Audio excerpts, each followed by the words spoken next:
नमस्कार सभी साथियों को। मैं पत्रकार गर्वित पंत। तो आज हम जो है लाइव आए हैं। हमारा आज का जो लाइव मुद्दा है वो है उत्तराखंड के पहाड़ों में स्वास्थ्य सेवाओं की हालत। इस पर आज हम एक डिबेट करने वाले हैं और हमारे साथ जुड़े हैं एडवोकेट अभिषेक बहुगुणा जी। बहुगुणा जी, आपका बहुत बहुत स्वागत है नमस्कार। लाइव में। नमस्कार गर्वित भाई। तो बहुगुणा जी, जैसा कि आज की डिबेट का हमने टॉपिक रखा है उत्तराखंड के पहाड़ों में कोरोना, जैसे कि बहुत तेजी से पैर पसार चुका था और धीरे धीरे अब कम भी हो रहा है। तो जो हमारा पहाड़ में स्वास्थ्य सेवा है, तो आपके हिसाब से क्या कमियां सरकार के थ्रू रह गई जिस वजह से कोरोना इतना फैल गया? नहीं, बिल्कुल एक बात तो मतलब अगर यहाँ पे हम देखें तो बहुत ही चिंता का विषय ये आज ही नहीं पिछले 20 साल से रहा है और उससे पहले भी रहा है जब हम उत्तर प्रदेश में हुआ करते थे। उत्तर प्रदेश की लड़ाई हमने इसलिए लड़ी, उत्तराखंड को अलग इसलिए किया ताकि हमारे पहाड़ का विकास हो सके। अब जब हम पहाड़ की जी जी। विकास की बात करते हैं तो हम चौमुखी विकास की बात करते हैं, जहाँ पे हमारे पहाड़ के जो लोग हैं, दूर दराज के जो घर हैं, दूर दराज के तो गांव हैं, वहां तक कम से कम मूलभूत सुविधाओं के साथ साथ हर व्यक्ति को रोजगार मिल सके। आज इस बिल्कुल कोरोना स्थिति ने पिछले 2 साल से वहां की इस सारी असलियत को बाहर निकाल के रख दिया है। अगर हम बात करें कि किस तरह की कहानियां हैं यहाँ पे, कि हमने देखा कि लोग यहाँ पे ज्यादातर इसलिए मरे हैं क्योंकि उनको स्वास्थ्य सेवाएं नहीं मिल पाई हैं। उनको पता ही नहीं लग पाया कि उनके साथ क्या हुआ है, और जब बिल्कुल। पता लगा तो इतनी देर हो चुकी थी कि तब तक वो ना अस्पताल पहुंच सके, और जब अस्पताल पहुंचे तो वहां पे देखा कि अस्पताल में ना बेड है, ना दवाइयां, और ना ही वो क्या बोलते हैं, टेक्निकल स्टाफ के साथ साथ वो टेक्निकल इंस्ट्रूमेंट जिनसे हम ये डिटेक्ट कर सके कि एक्चुअली इनको किस लेवल पे वो कोविड की महामारी पहुंची है और उसके साथ के एसोसिएटेड कॉम्प्लिकेशन कहां तक पहुंचे। मतलब इतनी बुरी हालत है। जिस इंफ्रास्ट्रक्चर में उत्तराखंड की, जो हम अगर हम पूरा देखें तो हमारे पास 60,000 करोड़ का बजट है। उस 60,000 करोड़ के बजट को अगर हम उत्तराखंड की जनता के साथ में अगर डिवाइड भी करें तो भी कम से कम 50,000 रुपए हर एक व्यक्ति का नाम पे आता है। और उन बिल्कुल 50,000 रुपए में से अगर हम एक इंडिविजुअल को, एक व्यक्ति को अगर महीने में अगर हम 10,000 रुपए भी लगाते तो आज शायद स्थिति कहीं और होती। बिल्कुल। मगर इतनी मुश्किल से अब हमारी जनता है वो अपने आप सरकार के भरोसे अगर रहती तो शायद पता नहीं क्या हो सकता था। यहाँ पे लोगों ने अपने हिसाब से सारी कोशिशें करी हैं। और जो हमारा स्टाफ भी है, मेडिकल स्टाफ को लेकर हम बात करें तो वो भी बहुत चिंताजनक स्थिति है हमारी, कि अस्पताल है तो अस्पताल में जो टेक्निकल स्टाफ नहीं है, तो बहुत बिल्कुल मुश्किल है। इस घड़ी में इसको समझना चाहिए हमको। इसी के साथ साथ ये भी सुनने में आ रहा था, जैसा कि मैंने ग्राउंड जीरो से देखा कि हॉस्पिटल्स में वेंटिलेटर तो लगे हुए हैं लेकिन वेंटिलेटर ऑपरेट करने वाला टेक्नीशियन नहीं है। जगह जगह पे बिल्कुल सामुदायिक स्वास्थ्य केंद्र खोले हुए हैं, वहां पे जो है एक्सरे अल्ट्रासाउंड मशीनें नहीं है। तो बिल्कुल कोरोना में खासा दिक्कत ये थी कि हॉस्पिटल्स में मशीन्स नहीं है, डॉक्टर्स नहीं है। लेकिन इसके साथ साथ एक दिक्कत ये भी है कि जो प्रेग्नेंट महिलाएं हैं, एक तो उनको किसी एक मेजर सेंटर में जाने में ही इतना टाइम लग जाता है, और फिर ऊपर से यहाँ से हल्द्वानी या देहरादून जाने में इतना टाइम लग जाता है। तो उस हिसाब से स्वास्थ्य सेवाएं जो थी, वेंटिलेटर तो खैर डिस्ट्रिक्ट हॉस्पिटल तक ही पहुंच पाए थे और वो भी ऑपरेट नहीं हो पाए। लेकिन जो एक मेजर फैसिलिटी ग्रामीण इलाकों में पहाड़ों में होनी चाहिए थी, वो भी हमारी सरकार देने में नाकाम रही है। और ये ढांचा जो है ये 20 साल से ऐसे ही चरमराया पड़ा है, और उससे पहले भी यही हालत थी। इससे बुरी हालत थी जब यूपी में आते थे। तो आपका क्या कहना है कि हमारे यहाँ वेंटिलेटर्स क्यों नहीं चल पाए, और कितने वेंटिलेटर हर एक डिस्ट्रिक्ट को प्रोवाइड कराने चाहिए थे सरकार को? नहीं, बिल्कुल। अब देखिए, वेंटिलेटर्स की अगर हम बात करें तो इसमें हम एक टेक्निकल एस्पेक्ट से देखें कि कई अस्पताल ऐसे थे जहां पे वेंटिलेटर्स पैक्ड टू पैक्ड पड़े हुए थे, आज भी शायद पड़े हुए होंगे पैक्ड। और वो वेंटिलेटर्स को खोलने के बाद उस वेंटिलेटर को टेक्निकल स्टाफ नहीं है जो उसको समझ सके कि वो कैसे चलाया जाए। मतलब आप ये देखे चलें कि हम एक ऐसा इंस्ट्रूमेंट किसी के हाथ में दे देंगे जिसको वो इंस्ट्रूमेंट चलाना ही नहीं आता, तो वो तो उससे और ज्यादा विनाश करेगा। अगर हम बात बिल्कुल करें कि क्या इसको लेके, अगर हम बात करें कि किस तरह से हमारा ढांचा होना चाहिए था, तो न्याय पंचायत स्तर में हमें ये कार्यक्रम जो कार्य है ये करना चाहिए था शुरू से ही। माना ये जनरली ये जाता है कि हर 10,000 लोगों में से 10,000 की जहां पॉपुलेशन है वहां पे 14 डॉक्टर होने चाहिए। मगर उत्तराखंड की अगर हम हालत देखें तो 10,000 लोगों में से 11 डॉक्टर भी मुश्किल से मिल पा रहे हैं। और वो भी हालत ये है कि जो मैक्सिमम जो डॉक्टर्स हैं वो ऐसे बड़े शहरों में जैसे देहरादून हो गया, हल्द्वानी हो गया, ऐसे स्थान पे ज्यादा पॉपुलेशन रखते हैं। मगर अगर गांव में देखें तो वहां पे ये भी नहीं है। वेंटिलेटर्स की अगर हम बात करें तो न्याय पंचायत स्तर में हम इसी हिसाब से हर 10,000 लोगों में से कम एक वेंटिलेटर हमारे पास जरूर होना चाहिए। तो अगर हम बात करें कि इस हिसाब से भी अगर हम देखें तो 10,000 में एक तो फॉर इतना बजट तो हमारे पास, कोशिश अगर हम करें तो जरूर लाते। हम अगर अपने बिल्कुल स्वास्थ्य के स्ट्रक्चर को नहीं स्टैब्लिश करेंगे तो हम अपनी डेवलपमेंट को स्टैब्लिश करने में नाकामयाब हमेशा ही रहेंगे।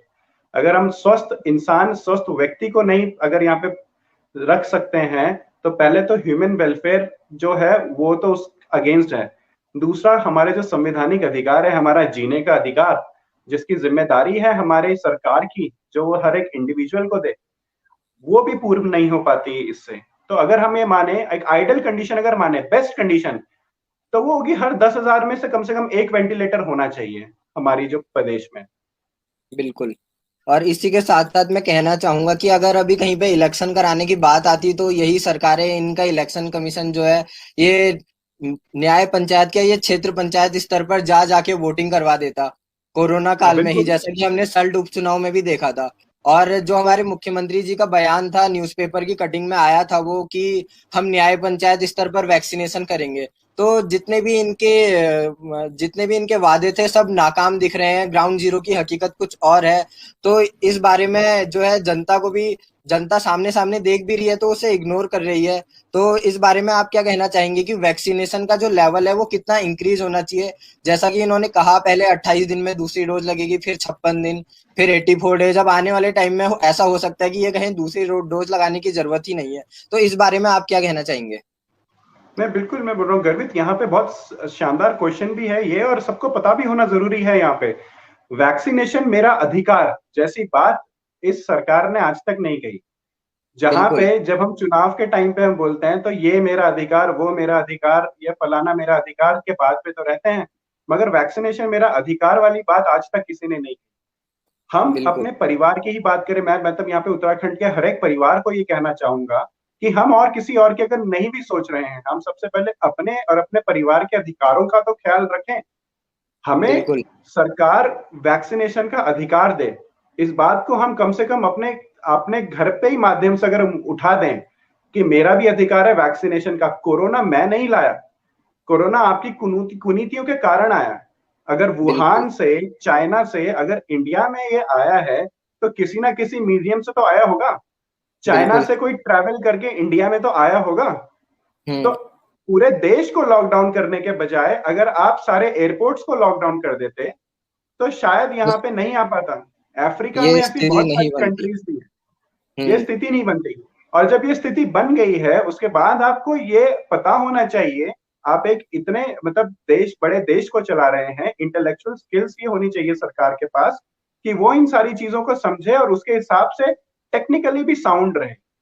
वैक्सीन बिल्कुल की जब हम बात कहें तो जब पूरा विश्व क्लिनिकल ट्रायल्स के दौरान ही अपनी वैक्सीनेशन बुक करा रहे थे, उस समय भारत की जो सरकार थी वो इतना बड़ा ढिंडोरा पीट रही थी कि हमने कोरोना से जीत पा लिया।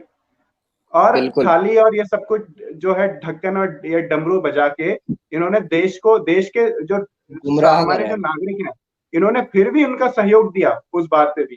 लॉकडाउन बिल्कुल में अपनी रोजी रोटी जो है उसको त्याग के वो घर पे बैठे, मगर बिल्कुल क्या हासिल कर पाया हमारी जनता ने? एक वैक्सीन तक उनको नहीं मिल पा रही है। तो ये बात जरूरी है हमें कि हम उत्तराखंडी की अगर हम बात करें तो हमारी 1,25,00,000 से ज्यादा जो पॉपुलेशन है, इसका वैक्सीनेशन करने की सबसे बड़ी जिम्मेदारी इनकी थी। अगर आज भी बिल्कुल आप अगर प्राइवेट हॉस्पिटल में 1100 रुपए दे के जाएंगे तो आपको वैक्सीन मिल जाएगा, मगर आप प्राइमरी हेल्थ सेंटर में, सरकारी अस्पताल में नहीं पाएंगे इस वैक्सीन को। वैक्सीन तो बहुत बड़ी बात, पैरासिटामोल तक की जो बात है वो तक यहाँ पे नहीं बची। बिल्कुल। पैरासिटामोल की अगर हम देखें, हम्म। सिट्राजिन की अगर देखें, कोरोना में वो व्यक्ति, जिस व्यक्ति को नॉर्मल बीमारी भी थी, उसको भी दवाई और जो सुविधाएं हैं वो मुहैया नहीं हो पाई। ऐसे ना जाने कितने लोग थे जो सिर्फ सांप और बिच्छू काटने से मर गए उत्तराखंड में, गाँव में, क्योंकि उनको बिल्कुल। सेवाएं नहीं मिली।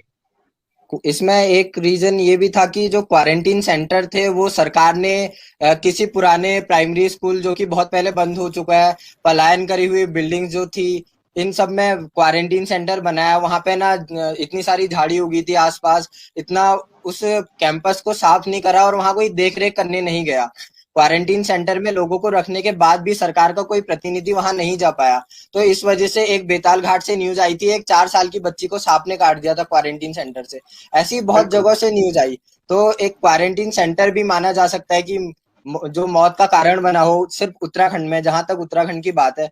और जहां तक देश की बात है तो एक और चीज थी कि अभी बंगाल में चुनाव हुए तो बीजेपी ने अपने मैनिफेस्टो में रखा था कि हर परिवार से एक को सरकारी नौकरी देंगे। तो यही चीज जब उत्तराखंड के लोग, हम लोग मांग कर रहे हैं तो बीजेपी इसमें भी पीछे हट जा रही है। इस पर आपका क्या कहना है? नहीं, बिल्कुल, ये एक चुनावी जुमले ही हैं। उस समय भी सरकार की, एक भारतीय जनता पार्टी की, और मतलब कांग्रेस भी इसमें शामिल है, ऐसा नहीं है कि रीति हाँ। भारतीय जनता पार्टी नहीं लाई है।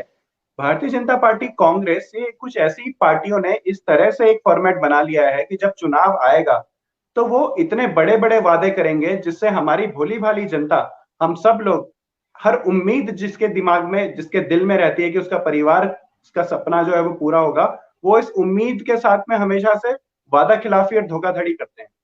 एक व्यक्ति को सरकारी नौकरी देने वाली जो बात बंगाल में कही है, वो शायद ऐसा होगा कि 2022 के चुनाव में ये यहाँ भी कहें।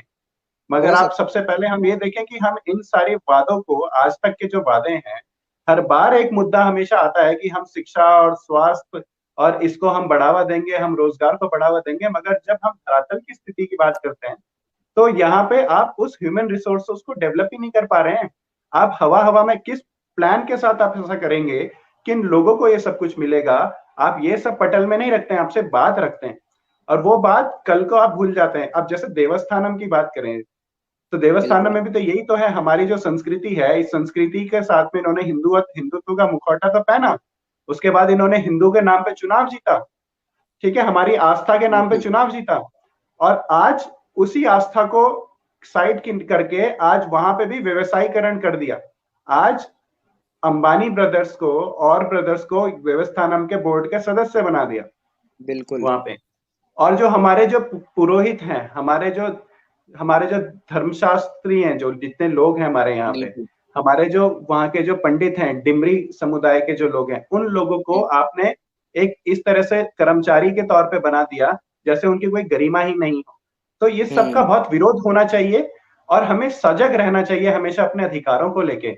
कोई भी नेता अगर चुनाव में यहाँ आएगा तो आप उसको, उसका पुराना जो चिट्ठा चित्र पत्रा है उसको खोलने के साथ साथ उसको बताएं कि अगर आप ये नहीं करेंगे तो ये लिख के दें कि आप जिस दिन कितने टाइम तक ये पूरा करके देंगे। अगर आप बोल रहे हैं बिल्कुल।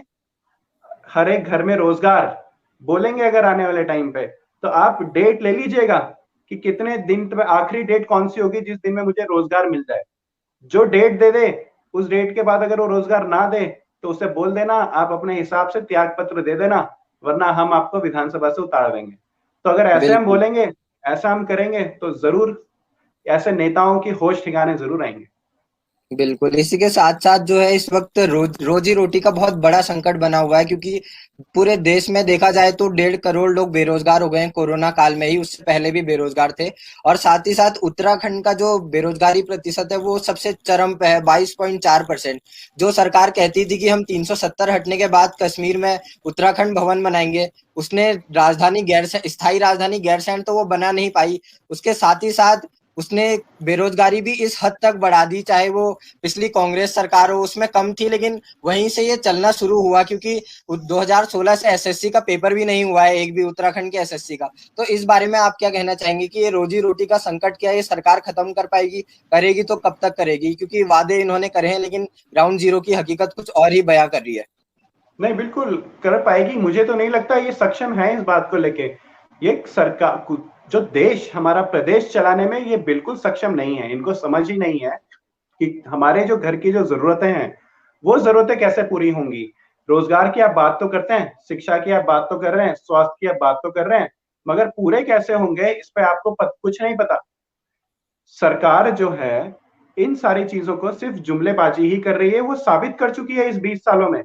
आज अगर ये सरकार भारतीय जनता पार्टी और कांग्रेस अगर 2022 में भी इस मुद्दे के साथ आती है कि हम रोजगार देंगे, तो ये खुद ही अपने आप को ये बताते हैं कि हमने 20 साल में जो वादे किए थे वो सारे झूठे थे। बिल्कुल। हम शिक्षा देंगे, तो वो खुद बोल रहे हैं ना, पिछले 20 साल में भी तो हम यही बोलते आए हैं, तो आप झूठे थे। तो जब आप 20 साल में नहीं कर पाए, आप एक ही जैसे चेहरे हो, आप उस 20 साल में एक ही सोच रखते हो, जब आप ही वो व्यक्ति 20 साल से यहाँ पे ढिंडोरा पीटते थे कि हम रोजगार देंगे, और आज भी आप वही बात कह रहे हैं, तो आप तो विफल साबित हो रहे हैं। आप किस मुंह से आ रहे हैं? और बिल्कुल। अगर आप आ रहे हैं तो आपके पास रोल, आपके पास मॉडल क्या है? आप किस जगह रोजगार देंगे, किसको रोजगार देंगे, कितने रोजगार देंगे, और उनके सारे जो नोटिफिकेशन है, फिर अगेन वही, कब तक आएंगे, कब रिक्रूटमेंट होंगे, कितनी सैलरी होगी, हर डिस्ट्रिक्ट लेवल पे कितने लोगों को रिक्रूटमेंट मिलेगा। वो लोग ऐसे तो नहीं है कि जैसे हमारे जो मेयर थे यहाँ पे गामा जी, उनकी जो बेटी को रख लिया था उन्होंने कि वो बिल्कुल। पोटेंशियल है उनमें, तो उनको रोजगार दे दिया, तो वहां तो रोजगार मिल गया, मगर उस व्यक्ति का क्या, जो हमारे गांव में है, जिसके जो घर पे बैठ के तैयारी कर रहा है, जो घर पे बिल्कुल। तैयारी साधन ना होने के कारण देहरादून आके किराए के कमरे में तैयारी कर रहा है, वो तो हम्म। कमरे में ही रह गया। बिल्कुल। आपने इसी के अपने साथ साथ, अपने हाँ। रिश्तेदारों को भेज दिया अपनी वहां सरकारों में। हम्म। इसी के साथ साथ मैं एक और चीज कहना चाहूंगा। पिछली बार जब एक चैनल की डिबेट में मैं भी गया था, तो वहां पे बीजेपी के प्रवक्ता कह रहे थे कि हमने रोडों का जाल बिछा दिया। उसके बाद कांग्रेस के प्रवक्ता कह रहे थे कि जिन रोडों पे बीजेपी के लोग शिलान्यास कर रहे हैं, इनके बारे में पता लगाएं, इनका डीपीआर शासन कब का है, ये रोड कब पास हुई थी, कब स्वीकृत हुई थी। तो ये 2004 एनडी तिवारी सरकार है और बनी 2021 में। तो क्या उत्तराखंड में विकास का पैमाना ऐसा माना जाए कि 17 साल बाद यहाँ पे कोई रोड स्वीकृत हो रही है, कोई रोड बन रही है? तो मतलब इन लोगों ने अपना खाली सत्ता में आने का गेम बना दिया है क्या उत्तराखंड को, कि 5 साल आप आइए, 5 साल हम आएंगे, हम मिलके इधर भ्रष्टाचार करेंगे, और 17-18 साल में एक रोडें बन रही हैं। तो इस बारे में आप क्या कहना चाहेंगे? नहीं, बिल्कुल सही बात है ये। देखिए, सबसे पहले मैं यहाँ बोलूंगा, नागरिक होने के नाते मेरी भी एक जिम्मेदारी है कि जो सामने वाला बोल रहा है, हम अगर सब्जी खरीदने जाते हैं, तो सब्जी वाला अगर टमाटर बोलता है ना कि मैं टमाटर 400 रुपए किलो दूंगा, तो आप उसको हड़का के आ जाते हो कि चोर है तू, ये कर रहा है, वो कर रहा है। तो इसी तरह से अगर हम बोल रहे हैं, अगर ऐसी सरकारें अगर बोल रही है कि हम रोड बना के दी हमने, आप ये तो देखें कि उस रोड पे चलने वाले लोग कितने हैं वहां पे, उस रोड से बिल्कुल। जाने वाले गांव के जो रास्ते हैं, उस गांव में कितने लोग रहते हैं, और ना रहने का क्या कारण है? उस गांव में हर विधानसभा में जितने विधायक हैं, 70 के 70 विधायक अपने गांव में क्यों नहीं रहते हैं? वो बिल्कुल। उस जिस विधानसभा में रह से जीत के आए हैं, उस उस विधानसभा में वो विधानसभा में क्यों तीन नहीं सौ रहते? पैंसठ घंटे क्यों नहीं, 365 दिन क्यों नहीं रहते हैं? क्यों नहीं उनके बिल्कुल। घर वहां है, क्यों उनके घर देहरादूनों में है? यहाँ हम्म। पे आप सड़क के नाम पे बोल रहे हैं। सड़क तो एक, आप एक बात बताएं, आज हम जब बात करते हैं मंगल में जाने की, और बिल्कुल। उस मंगल में जाने की टेक्नोलॉजी की बात कर रहे हैं हम, यहाँ पे दूसरा हम एक्सप्लेनेशन देते हैं कि हम सड़क बना के दे रहे हैं। आप सड़क बनाने की जो जिम्मेदारी आपकी है, ये तो आपका काम है, आप बिल्कुल। सेवक हैं।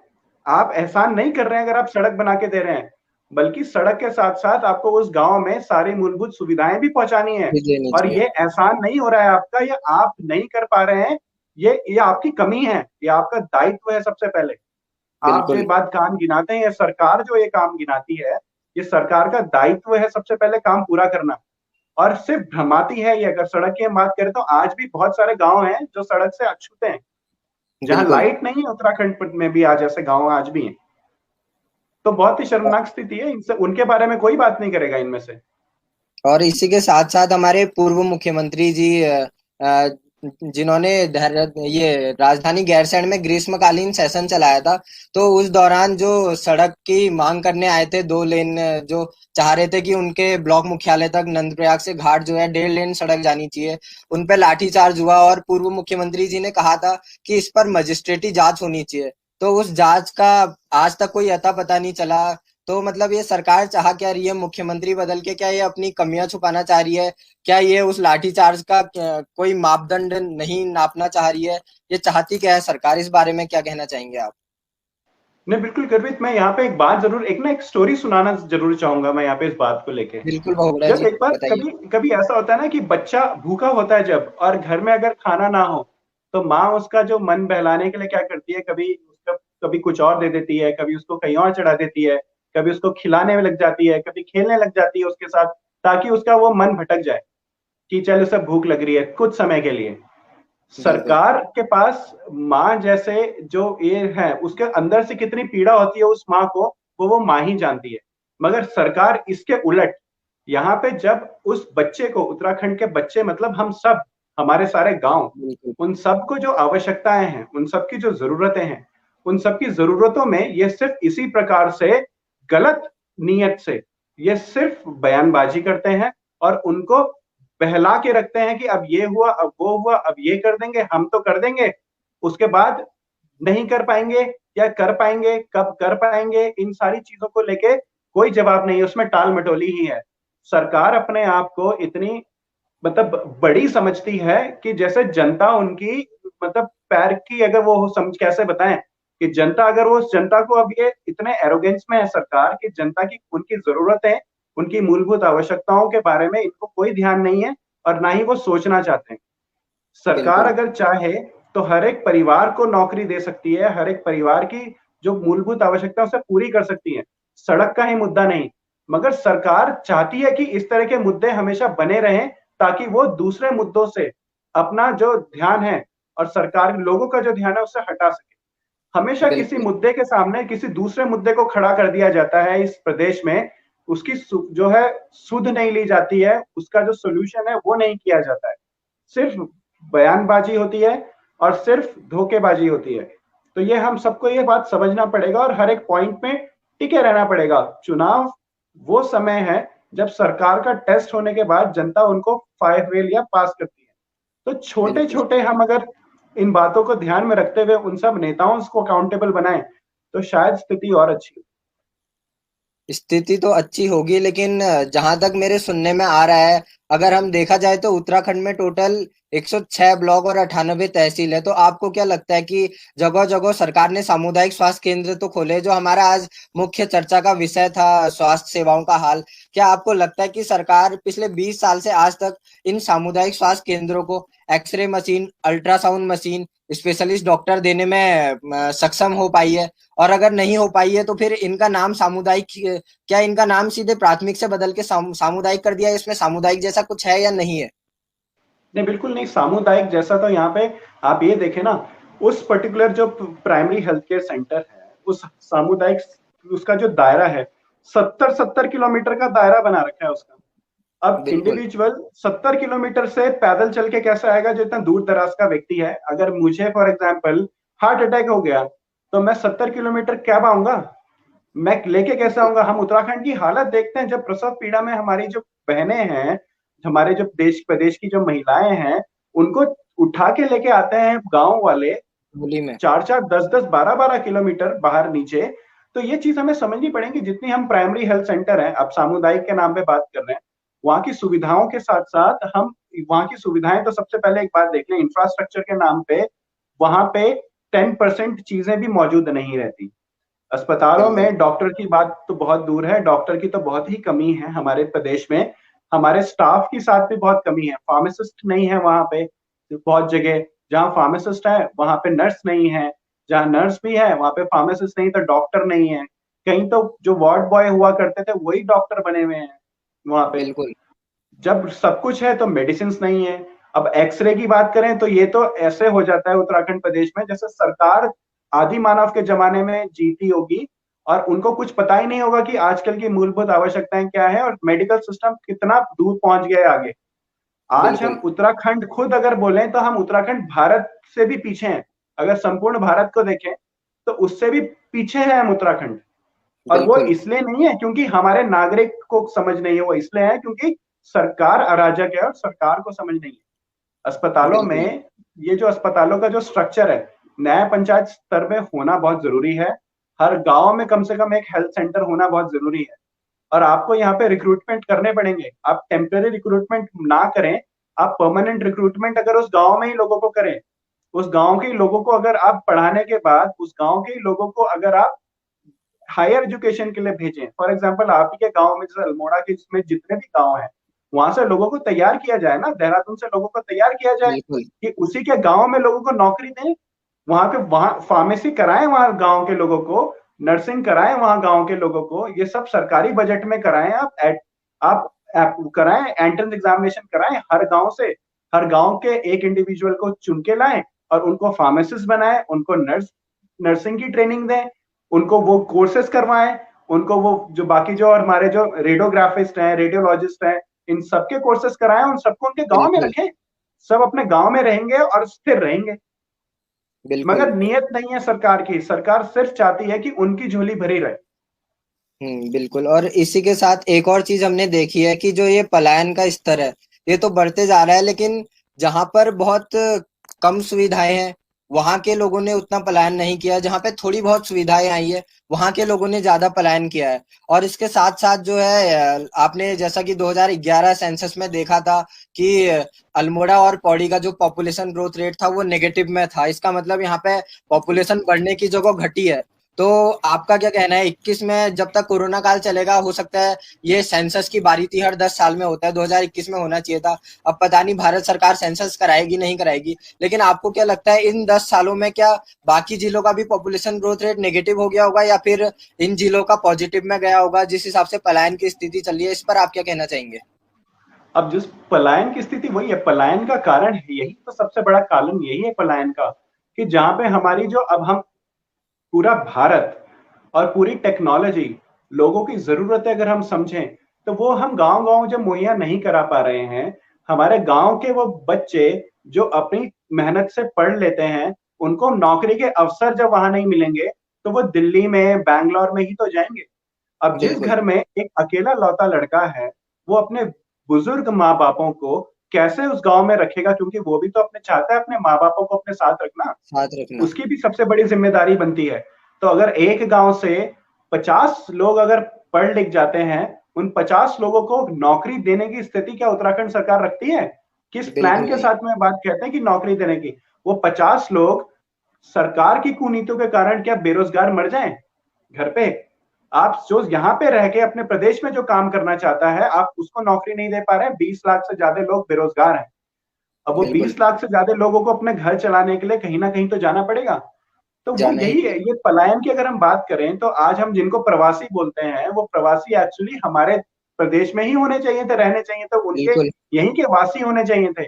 मगर प्रवासी शब्द बोलना हम सरकार की इस पलायन नीति को, जो साफ पलायन नीति दर्शाता उन्होंने है। बनाई है, उसको हम समझ यहाँ से साफ दर्शाता है कि वो फेल रहे हैं। तो इन सारी बिल्कुल चीजों में अगर हम देखें, अगर अभी भी सेंसस में अगर हम आएंगे तो ये जरूर देखिएगा कि स्थिति भयावह ही होगी, अगर सही जो हमारा स्टैटिस्टिक्स है सरकार अगर लाके दे तो। बिल्कुल। और इसी के साथ साथ ये भी देखा जा रहा है कि जैसे कोई गांव है तो वहां पर ग्राम प्रधान के इलेक्शन में 300 वोट पड़ रहे हैं, लेकिन पूरे 5 साल जो है उस गांव में मात्र बच्चे बूढ़े जवान मिला के 50 लोग रह रहे हैं। तो इससे ये भी पता लग रहा है कि पलायन आयोग ने गलत रिपोर्ट दिखाई है, क्योंकि उस गांव में मात्र 50 लोग रह रहे हैं लेकिन वहां की ग्राम सभा बनी हुई है, क्योंकि ग्राम सभा बने रहने के लिए 300 वोटर्स होने जरूरी है किसी भी ग्राम में। तो पलायन आयोग की इस स्थिति पे, या फिर हम कह सकते हैं कि पलायन आयोग आखिर सरकार ने बनाया क्यों था? सिर्फ पलायन के आंकड़े देने के लिए बनाया था, या फिर वो भी आंकड़े भी ठीक नहीं आ रहे, या फिर लोगों को रोजगार देने के लिए बनाया था, शिक्षा नीति स्ट्रांग करने के लिए बनाया था, या स्वास्थ्य नीति स्ट्रांग करने के लिए बनाया था? आखिर पलायन आयोग ने उत्तराखंड में आज तक करा क्या है? सरकार ने पलायन आयोग के थ्रू कितने स्कूल, कितने हॉस्पिटल बनाए, कितने रोजगार दिए? इस बारे में आप क्या कहना चाहेंगे कि पलायन आयोग क्या काम कर रहा है? पलायन आयोग की अगर हम बात करें तो वो तो खुद ही पलायन कर चुका है यहाँ से, जहां से बिल्कुल गठित किया था वो खुद अपने आप पलायन कर चुके हैं वहां से। सरकार, मैं पहले ही कह रहा हूं, सरकार सिर्फ चीजों को बरगलाती है। अगर मेरे को वही है ना, वही बात की, अगर बच्चे को प्यास लगी है तो एक किसी और को जिम्मेदारी दे दें कि भाई इस बच्चे को पानी पिला देना, और उसके बाद उसकी सुध नहीं लेनी है। अब वो बच्चे को पानी पिलाए या ना पिलाए या भाग जाए, वो जिम्मेदारी नहीं है, अकाउंटेबिलिटी नहीं है। पलायन बिल्कुल आयोग का जो काम था, उन्होंने हमारे जो सुदूर गांव हैं, हमारे जो पूरे जो 13 के 13 जो जिले हैं, उन 13 के 13 जिलों की स्थिति को देख के रिपोर्ट देनी थी। किस किस बिल्कुल आधार पे क्या क्या चीजें हैं, क्या क्या कारण है। आप इसीलिए तो बनाए कि किन कारणों से पलायन हुआ। अगर बिल्कुल आप आज तक वो कारण नहीं पहचान पाए और उस पे आपने कोई कदम नहीं उठा पाए, आप उस कदम उठाने के बजाय आप हाथ छोड़ के फिर भाग ही गए वहां से कि हमारे बस का नहीं है भाई यहाँ पे भी रहना, हम नहीं कर सकते पलायन आयोग की जो ऑब्जेक्टिव्स हैं, उनके जो प्रिंसिपल्स हैं, उस पे काम, हम भाग जाते हैं, हम देहरादून आ जाएंगे दोबारा से, क्योंकि वहां पे कुछ नहीं है, ये नहीं है, वो नहीं है, जो भी अलाना फलाना जो इनके बहाने रहते हैं उन सारी चीजों को लेके। मगर ये सारी चीजें जो है सिर्फ बरगलाने के लिए हैं। और अगेन, जो हमारी जो सरकार का जो बजट है, उस बजट को कहीं इन्होंने पलायन आयोग के बजट के नाम पे भी पता नहीं कितने करोड़ रुपए खाए होंगे बिल्कुल। जो वहां लगना था। अब ये तो सरकार अपना सारा स्टैटिस्टिक्स और डॉक्यूमेंट बचा के हटा के रखती है, छुपा के रखती है। वरना भ्रष्टाचार की अगर हम बात करें तो उत्तराखंड में भ्रष्टाचार तो हर एक डिपार्टमेंट में, सरकार की हर एक पॉकेट में भ्रष्टाचार है। बिल्कुल। और इसको लाने के लिए इन्होंने लोकायुक्त को भी स्टैब्लिश नहीं होने दिया आज तक बिल्कुल। यहाँ पे। तो पलायन लोकायुक्त आयोग के की लिए अगर भी। खुद कहें तो पलायन आयोग खुद भाग गया अपनी जिम्मेदारियों को छोड़ के। तो इस तरह की तो सरकारें हैं जो कि नॉन कॉम्पिटेंट लोगों को वहां रखती है, सैलरी, मोटी मोटी सैलरी देती है, और जब रिपोर्ट की बात आती है तो भाग जाती है। बिल्कुल। और जो हमारे जिला मुख्यालय हैं ये भी गांवों से काफी दूर दूर है। जहां हम बात राजधानी गैरसैंण की करते हैं कि हर एक जिला मुख्यालय से हमारी राजधानी मात्र 200 या 250 किलोमीटर दूर होनी चाहिए, वहीं सरकार नए जिले बनाने में भी नाकाम रही है। इससे भी स्वास्थ्य व्यवस्था पे बहुत असर पड़ा है, क्योंकि अगर एक कोई जिला बनेगा तो वहां जिला अस्पताल बनेगा, हो सकता है वहां पे बेस अस्पताल भी बने, तो स्वास्थ्य सुविधाएं वहां पे बढ़ेंगी, डॉक्टर बैठेंगे।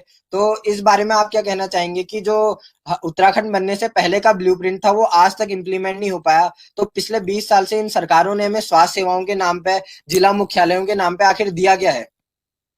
नहीं, कुछ नहीं दिया, धोखा दिया है, इसके अलावा और कुछ नहीं दिया इन्होंने इन 20 सालों में। स्वास्थ्य सेवाओं हो और कोई भी सुविधाएं हो, कोई भी जो जनता की जो आवश्यकताएं हो, उसमें इन्होंने सिर्फ धोखा ही दिया है हमेशा। उल्टा इन्होंने जनता से लिया होगा हमेशा। इन्होंने जनता के, गैरसैंण में भी अगर हम बात करें तो गैरसैंण में भी अगर हम देखें तो वहां के जो जमीनें हैं, आप देखिए किन किन के नाम है अब, और बिल्कुल। उससे पहले क्योंकि किन किन के नाम पे थी। और अगर हम बात करें राजधानी को लेके, तो राजधानी दो दो जगह हम बोल रहे हैं कि हम यहाँ पे ये ग्रीष्मकालीन ये और ये फलाना, आधा देहरादून, आधा ये आधा वो। अगर हम विकास अगर सच में चाहते हैं तो हमें सबसे पहले अपनी नीयत साफ दिखनी चाहिए। बिल्कुल। अगर यहाँ पे भारतीय जनता पार्टी कांग्रेस की अगर हम बात करूं, इन दोनों की अगर नीयत साफ होती तो गैरसैंण राजधानी पहले से ही बन चुकी होती है। इस तरह से टेबल टेनिस की तरह बॉल को इधर उधर कोर्ट में नहीं फेंक रहे होते। बिल्कुल। आधी राजधानी बनाने का मतलब ये है कि आप बजट को दुगना बना दे रहे हो। हम्म। और दुगना बजट का मतलब ये है कि सरकार अब हमारे जो नागरिकों की जो जेब है, उत्तराखंड की जो कमाई है टैक्स के माध्यम से जो जनता पे लगनी चाहिए, वो ये अपने सूट बूट और ठाट बाट और एरोप्लेन और इन सब में, सिक्योरिटी में दो दो जगह वेस्ट करेंगे। इतना बड़ा भव्य हमने वहां पे इन्होंने स्ट्रक्चर कांग्रेस के समय में इन्होंने बनाया, उसकी क्या अकाउंटेबिलिटी है, उसमें क्या काम कर पा रहे हैं ये लोग? एक समय के लिए बिल्कुल। या तो फुल टाइम बैठ के सारे ऑफिसर्स वहां करें, ताकि कुमाऊं को, गढ़वाल को और तराई के क्षेत्र को भी हम एक साथ जोड़ सकें। हर एक व्यक्ति को बिल्कुल। बराबर अपनी विधानसभा को छूने का अधिकार है, पहुंचने का अधिकार है, और उन्हें सुने जाने का अधिकार है। मगर ये सिर्फ कुछ नहीं है, इनको सिर्फ इन्होंने मलाई खानी है, और ऐसे देहरादून जैसे क्षेत्रों में इन्होंने मॉल्स में घूमना है, और इनके बस का कुछ नहीं है।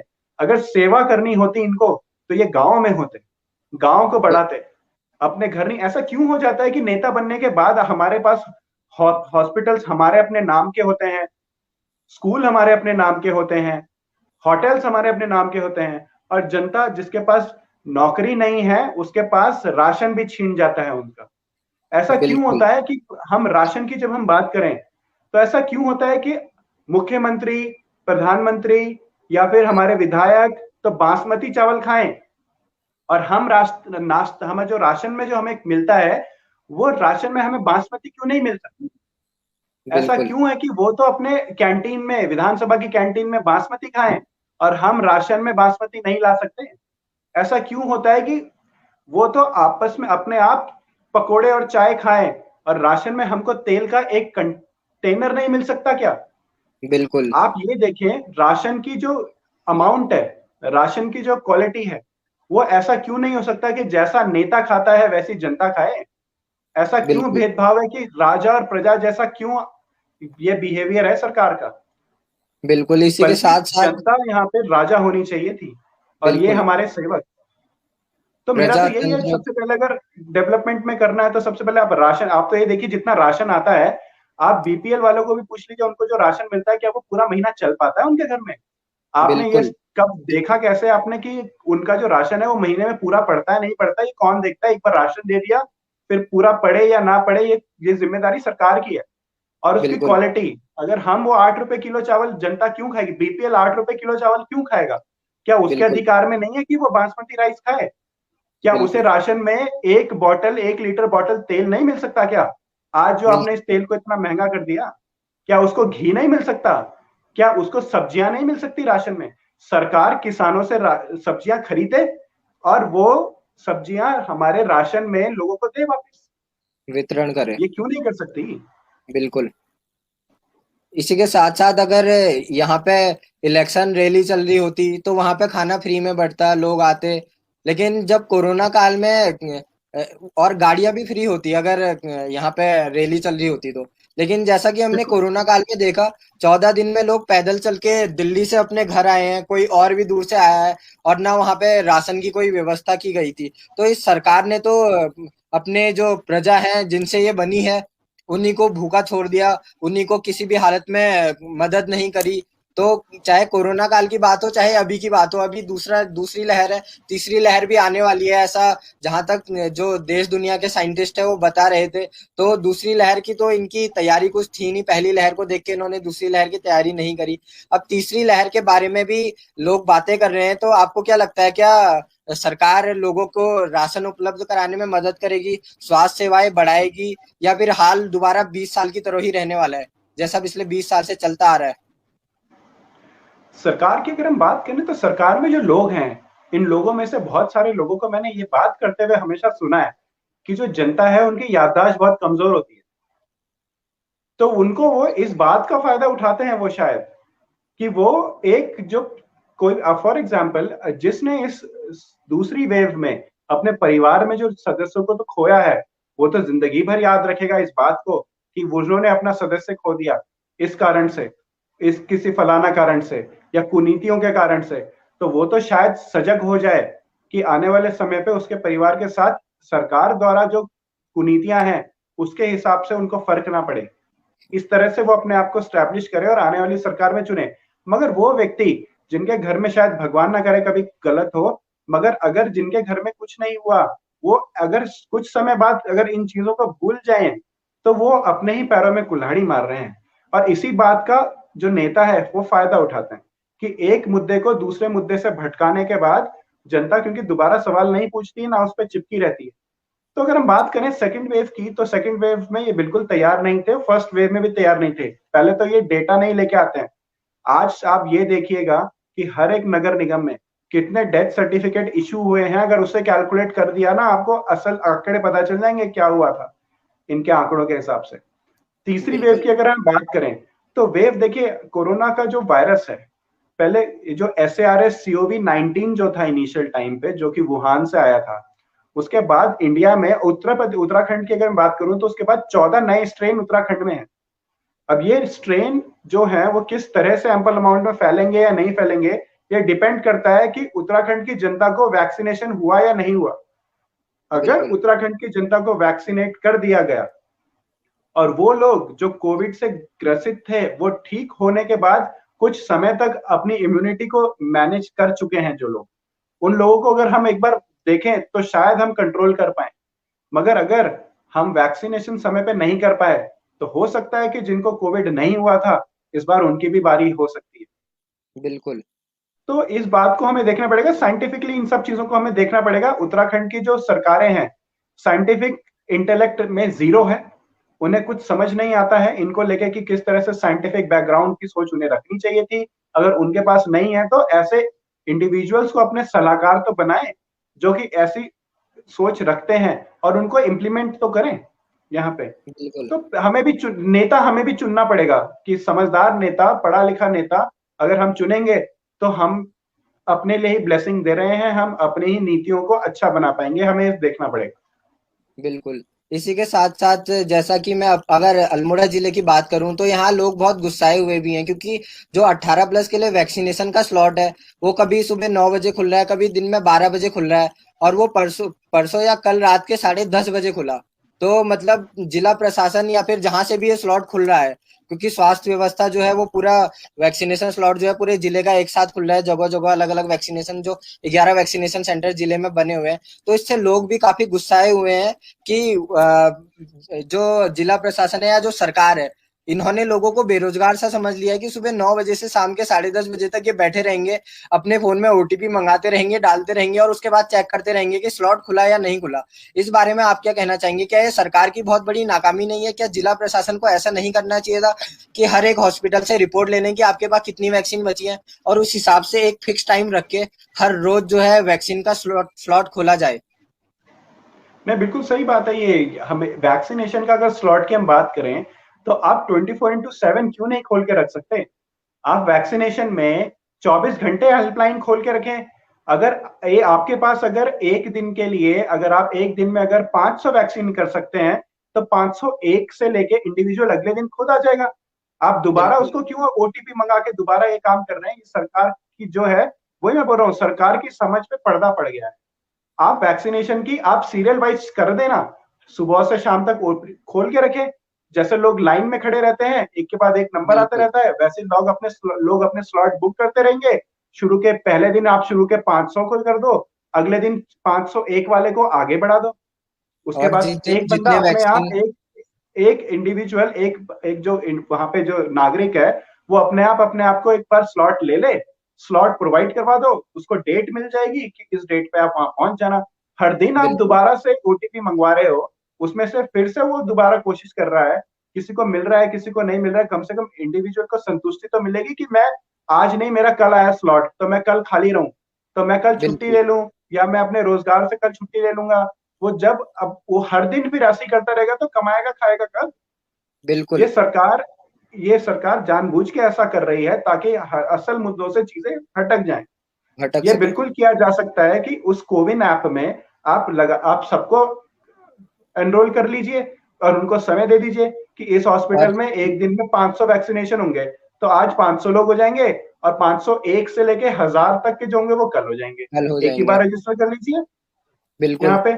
मगर ये समझ जब हम रख सकते हैं, छोटा बच्चा रख सकता है, तो आपके पास नहीं है का मतलब तो होगा नहीं। आप चाहते बिल्कुल। नहीं है, ये है कहानी। बिल्कुल।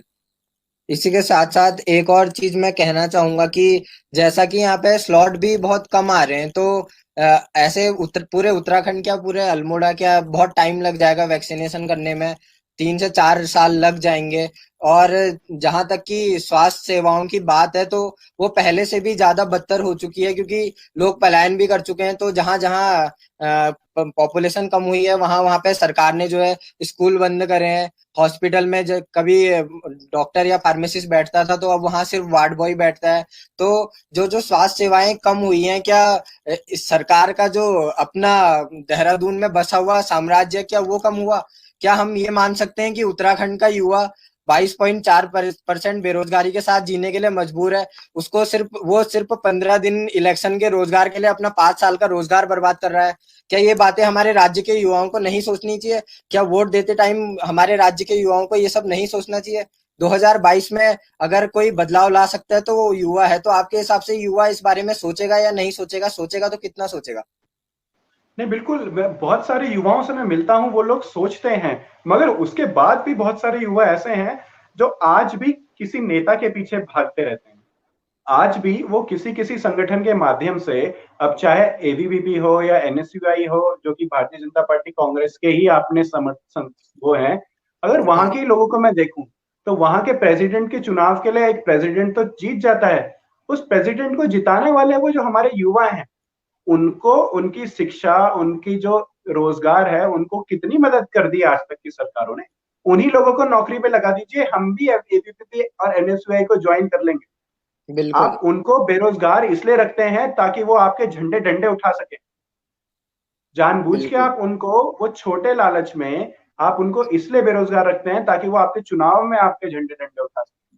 तो ये युवाओं बिल्कुल। को समझनी होगी ये बात कि आपकी जो पोटेंशियल है, आपका पोटेंशियल इन नेताओं के पीछे नहीं है, आपका पोटेंशियल इन नेताओं के ऊपर चढ़ के है। जब इन नेताओं से आप सवाल करेंगे, आप अपनी शिक्षा पे ध्यान देंगे, आप शिक्षा के बाद अपनी रोजगार के अपने अधिकारों की बात करेंगे, अपने परिवार की बात करेंगे, झंडा उठा के कुछ नहीं होगा। आपको आपको कलम उठाना है, सोच पे चलना है अपनी, और संविधान को ध्यान में रख के चलना है आपको। संविधान ने आपको बहुत कुछ दिया है। मैं तो सबसे पहले यही कहूंगा कि हर एक युवा को सबसे पहले संविधान पढ़ना चाहिए।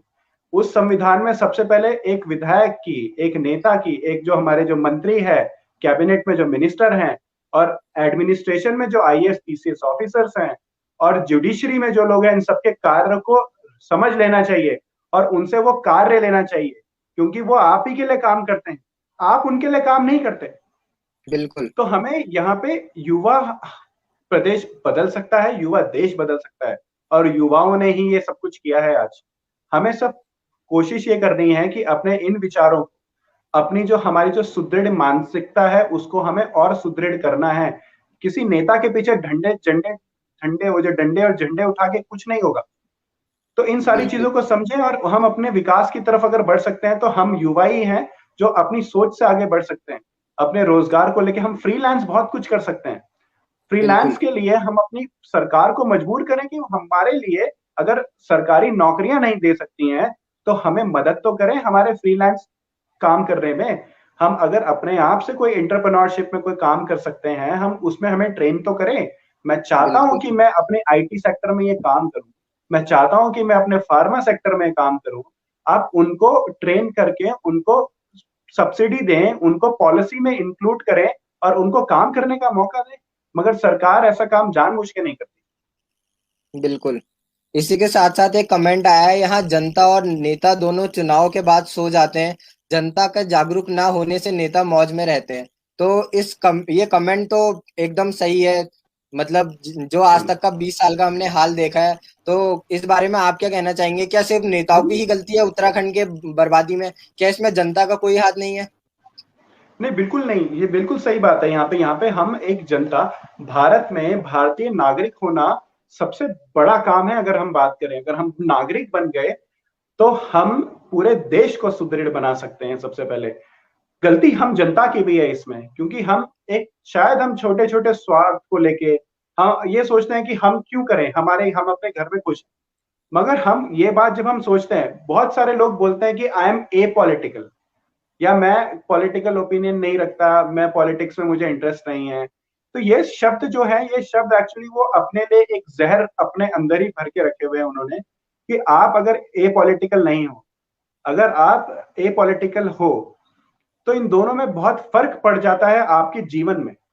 अगर आप राजनीति समझते हो तो आप अपने परिवार को बहुत ऊंचाइयों पे लेके जा सकते हैं, जैसे स्विट्जरलैंड का हर एक नागरिक, जैसे यूएस का हर एक नागरिक, जैसे कि हमारा फिनलैंड का, पोलैंड का हर एक नागरिक। फिनलैंड को देखिए आप, फिनलैंड इतना शानदार कंट्री क्यों है? क्योंकि वहां की जो जनता है वो जागरूक है अपने अधिकारों को लेके।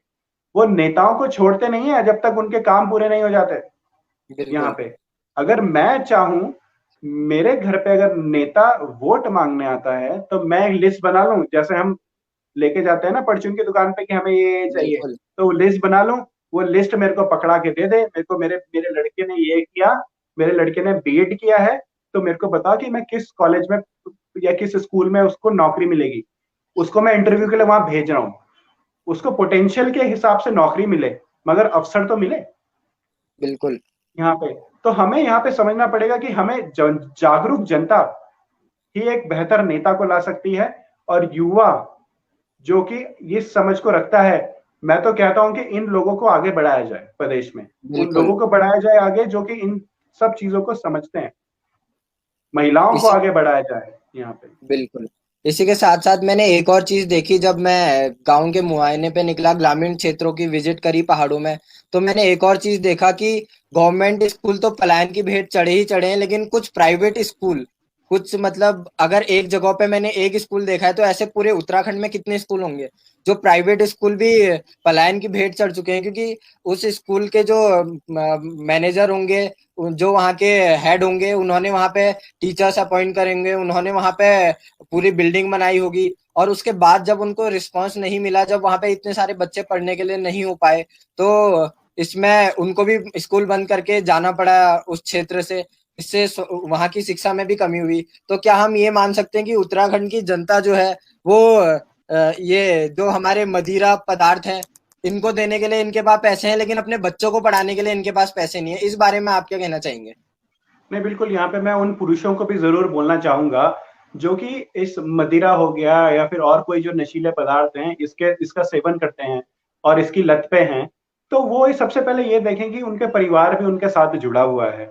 उत्तराखंड प्रदेश में ऐसी बहुत सारी कुछ मैं देखता हूँ, ऐसे ऐसी हादसे हैं या ऐसी ऐसी मतलब स्थितियां हैं जहाँ पे जो घर के जो मर्द है वो शराब पी के शाम को आता है, उसके बाद घर पे मारता पीटता है।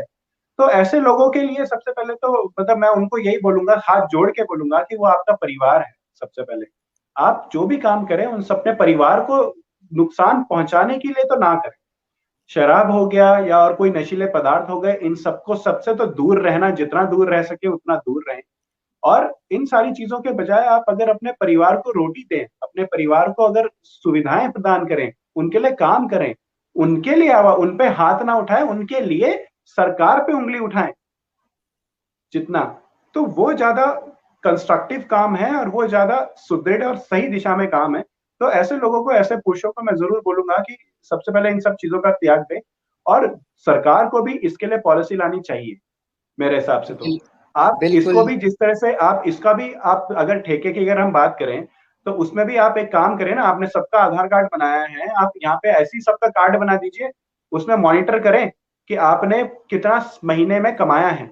अगर आपने सर हम एक अमाउंट है कि 10,000 रुपए से एक घर चलता है, तो अगर आपने 15,000 रुपए कमाया है तो आपके बैंक अकाउंट में अगर 15,000 रुपए हैं तो 15,000 रुपए में से चलिए अगर आप करते हैं तो 100 रुपए की आपको शराब आप पी लीजिए। 15,000 में 100 रुपए की शराब आपको पीने का छूट है और आपको उसी कार्ड को यूज करना पड़ेगा और वो कार्ड आपके बैंक अकाउंट से ड्यू करें। उस बैंक बिल्कुल। अकाउंट में पैसा डलेगा, 15,000 का अमाउंट होगा, उस 15,000 बैंक अकाउंट में बता दें कि आप ये भी बताएं कि आपने उस दिन का राशन लेके आया कि नहीं लाया। तो आप बिल्कुल। जब शराब लेने जाएं तो आप ये देके जाएं कि आपने उस महीने का राशन अपने घर में भर दिया या नहीं भरा। जिसने वो राशन की बिल्कुल। लिस्ट नहीं दी उसको शराब ना मिले। तो आप इस तरह से करें। आप पॉलिसी बनाने के लिए तो बहुत पॉलिसी है, नियत होनी चाहिए। हम्म, लेकिन सरकार ये सब पॉलिसी इम्प्लीमेंट नहीं करेगी, क्योंकि जब अभी कोरोना चल रहा था तो इन्होंने राजस्व के लिए शराब की दुकानें खोल दी थी। इन्होंने बिल्कुल। ये नहीं देखा कि किसी के पास रोजगार नहीं है, कोई अपना घर नहीं चला पा रहा है पहले से। और इन्होंने सारे ठेके खोल दिए। आज उत्तराखंड में हम देखेंगे तो पहाड़ों की ये हालत है कि ब्लॉक में 5-5 ठेके हैं, लेकिन एक भी इंग्लिश मीडियम स्कूल नहीं है। तो सरकार खुद ही नीतियां गलत बना रही है, और जो जनता है वो भी ऐसी है जो सरकार की इन नीतियों में फंस रही है, जो गलत नीतियों को अपना रही है। तो जैसा कि बिल्कुल हाँ। जानबूझ के ऐसा किया जाता है। यहाँ पे आप ये देखें कि अंग्रेजों ने जानबूझ के एजुकेशन सिस्टम को हमारे बदला था। क्यों बदला था? बिल्कुल। क्योंकि हमारे जो एजुकेशन सिस्टम था वो बहुत शानदार एजुकेशन सिस्टम में से एक हुआ करता था, जहां बिल्कुल। पे बेबीलोन सभ्यता से लोग यहाँ पढ़ने आया करते थे, जहाँ पे नालंदा यूनिवर्सिटी विदेशों से जैसे उस समय नाम है। पढ़ के आया करते थे। नालंदा और तक्षशिला जैसे जो हमारे यहाँ के विश्वविद्यालय हुआ करते थे, वो वर्ल्ड में नाम हुआ करते थे। जहाँ पे यहाँ पे हम जब बात करें पुरानी और सभ्यताओं को लेकर, तो बिल्कुल। अंग्रेज जानते थे कि हमारी कितनी सुदृढ़ सभ्यताएं हैं और कितना सक्षम हमारा जो है वो एजुकेशन स्ट्रक्चर है। उन्होंने गुलाम बनाने के लिए हमारे इस इंग्लिश एजुकेशन सिस्टम को लेके आया, जहाँ पे हम सिर्फ रट्टाफिकेशन करते हैं। कोई चीज बिल्कुल। रट दी, बिना कुछ सोचे समझे नंबर ले आए। ये सारा सिस्टम हमें बदलना पड़ेगा। सरकार भी यही करती है, वो भी आसान रास्ते ये चुनती है कि हमें तो पैसा मिले, खनन में वो खड्डे खोदेगी, शराब बिल्कुल। बेच के वो रेवेन्यू को जनरेट करेगी, मगर वो ह्यूमन रिसोर्स नहीं डेवलप करेगी। वो किसी को पढ़ाएगी लिखाएगी नहीं, क्योंकि अगर वो पढ़ाएगी लिखाएगी तो वो सवाल करने लगेगा ना। आप अगर किसी बिल्कुल। को इतना स्टेबल बना दोगे बौद्धिक तौर पे, तो सरकार को जवाब देना मुश्किल पड़ जाएगा उनकी कुकर्मों में। तो वो बिल्कुल। चाहती हैं कि लोग अज्ञानता में भरपूर भरे रहें और वो उनकी अज्ञानता को गलत तरीके से इसी तरह से फायदा उठाएं। मगर हमें बिल्कुल। भी तो बात समझनी पड़ेगी कि हमें अगर सरकार नहीं चाहती हमें ज्ञानी बने, तो हम कहीं ना कहीं से मिलकर तो काम करें। मैं बिल्कुल। अभिभावक के तौर पे अपने बच्चे को इस तरह से तो बढ़ाऊं कि वो एक शानदार नागरिक बने भारत देश का। हम बिल्कुल। अगर उसको भारत देश का शानदार नागरिक बना देंगे, हम उसे सिर्फ संविधान ही पढ़ा देंगे, तो वो सारे काम खुद कर लेगा। बिल्कुल।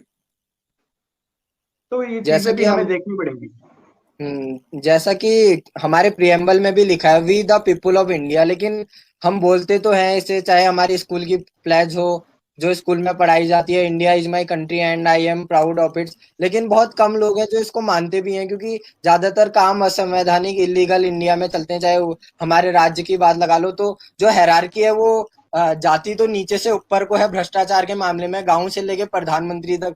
और लेकिन जो चुनने का तरीका है वो ऊपर से नीचे को आता है। लोग जो है कैंडिडेट देख के वोट नहीं करते हैं, लोग पार्टी देख के वोट करते हैं। तो ये भी एक बहुत बड़ा रीजन है जो कि उत्तराखंड की 20 साल की दुर्दशा के लिए रिस्पॉन्सिबल है, क्योंकि लोगों ने आज तक कभी अच्छे कैंडिडेट को वोट देने की नहीं सोची। लोगों ने हमेशा पार्टी को देख के वोट देने की सोची। तो बिल्कुल, ये इसी परिपाटी भी हमें बदलनी पड़ेगी। सही बात है, बिल्कुल सही बात है। हम यहाँ पे पार्टी स्पेसिफिक बात करते हैं। एक पार्टी एक मेन्यू कार्ड के साथ आ जाती है, जैसे बिल्कुल भारतीय जनता पार्टी, कांग्रेस, हम उस मेन्यू कार्ड के चक्कर में फंस जाते हैं। हम अगर पार्टी भी बिल्कुल चुन रहे हैं तो गलत नहीं है आप पार्टी चुने नहीं चुने, आप ये देखें कि जो आप चुन रहे हैं वो आपको मिल भी रहा है, जो आपको देने की बात कर रहा है वो आपके साथ रहता भी है। आप बिल्कुल तो मतलब इस तरह से, ये इसी तरह से अब जब हम बात करें भारतीय जनता पार्टी कांग्रेस की, तो वो मूल निवास के जो मुद्दे हैं, उस मूल निवास के मुद्दे पे आज तक क्या बात बोलता है आज तक किसी को नहीं पता। हमारे उत्तराखंड प्रदेश में मूल निवासी के क्या अधिकार हैं, मूल निवासी है कौन, उनकी एनलिस्टिंग कहाँ है, ये कहाँ है। उत्तराखंड में रहने बिल्कुल वाले जो लोग हैं, उन लोगों के साथ में उनके क्या अधिकार हैं, उनको क्या करना चाहिए, ये सारी चीजें कैसे पता चलेगी। अगर हम बात करें इनके मेन्यू कार्ड की, जिसको ये मैनिफेस्टो बोलते हैं पार्टी स्पेसिफिक, अगर हमें ये नहीं पता बिल्कुल कि हमारे विधानसभा में जो नेता है, जो नेता जो खड़ा हुआ है विधानसभा में लड़ने के लिए, उसका बौद्धिक स्तर क्या है, वो किसी का भेड़ चाल है, या फिर वो अपनी सोच भी रखता है, या फिर वो जनता की सोच को भी आगे बढ़ाने की कोशिश करता है। उसने जिंदगी भर कभी ऐसा कोई काम किया है या नहीं किया है, आपकी हमें देखना पड़ेगा। हमें अगर हम जब तक हम अपने लोकल कैंडिडेट को, हमारे वहां आप होता क्या है, ये जो पार्टी है, ये पार्टी देखती है कि बड़े बड़े मुद्दों के नाम पे हमें ठग ले, मगर जो हमारे बिल्कुल छोटे छोटे जो जरूरी मुद्दे हैं उन पे हमें से बरगला के रखती है। तो ये बहुत बिल्कुल सही बात है कि हमें किसी एक इंडिविजुअल को नहीं, अपने क्षेत्र में उस व्यक्ति को देखना चाहिए कि वो व्यक्ति आखिर सक्षम है मेरे विधानसभा में, मेरी ग्राम पंचायत में या मेरे ग्राम में वो विकास लाने में। मुझे बिल्कुल पता ही नहीं है कि शिक्षा में करना क्या है, स्वास्थ्य में करना क्या है। मैं अगर सिर्फ किसी और का ही नाम लेके चलूं, या वो कर देगा वो कर देगा, अरे मेरे को वोट दे दो वो कर देगा, ऐसे थोड़ी करते हैं। ऐसे आप बिल्कुल सब्जी वाले के पास ये देके जाते हो क्या, सब्जी वाला आपको ये बोलेगा कि आप मेरे को पैसे दे दो, आपको सब्जी वो दे देगा। तो आपने ऐसा तो कभी किया नहीं। तो यहाँ बिल्कुल वोट में ऐसा क्यों करते हैं कि आप मुझे वोट दो और आपका काम वो कर देगा यहाँ पे, और वो जो काम कर देगा वो आज तक कभी नहीं आएगा। वो सिर्फ एक बिल्कुल मतलब सगुफा बनाएगा जुमला सा फेंक दिया इंडिविजुअल, उन्होंने। और कभी नहीं आएगा। बिल्कुल आज की डिबेट जो थी काफी चर्चाजनक रही। हमने न सिर्फ स्वास्थ्य सेवाएं बल्कि और भी बहुत सारी चीजों पे डिबेट को बढ़ावा दिया, और भी चीजों पे हमने बात करी। तो इसी क्रम में हम अपनी अगली डिबेट भी रखेंगे। तो बहुगुणा जी, आपका इस वार्ता में जुड़ने के लिए बहुत बहुत धन्यवाद। आपका नहीं, बहुत बहुत समय धन्यवाद देने के जगदीश लिए भाई। बहुत बहुत धन्यवाद आपका। और इसी के साथ हम उम्मीद करते हैं कि आज उत्तराखंड के युवा, उत्तराखंड की मातृशक्ति, उत्तराखंड के लोग कुछ जागरूक हुए होंगे इस डिबेट को देख के। उन्होंने कुछ सोचा होगा कि आखिर हमारा असली हितैषी कौन है और आखिर हमें जुमला कौन दे रहा है। तो इसी के साथ साथ हम इस जागरूक डिबेट को यहीं पर समाप्त करेंगे। आपका इस डिबेट में जुड़ने के लिए बहुत बहुत धन्यवाद बहुगुणा जी।